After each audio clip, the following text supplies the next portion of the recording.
Puro problema. Ang tanong, ano ba ang pundasyon mo? Lumalim ka ba sa salita ng Diyos? At yun po ang sinasabi at binibilin sa atin ng Panginoon Diyos. Okay?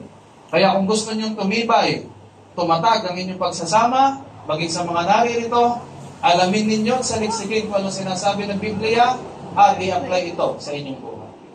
Okay? So, nung ginawa po nila yon, naging maayos ang kanila po. In-improve nila yung waterbed, pinalalim, mula noon, hindi na po sila ng problema sa bagyo. Okay? Kaya palalimin ang kaalaman at ang pag-a-apply sa salita ng Diyos upang mas maging matagumpay ang inyong pagsasama. Okay? Asahan ninyo, laging mayroong darating na pagsubok. Hindi na iwasan yon.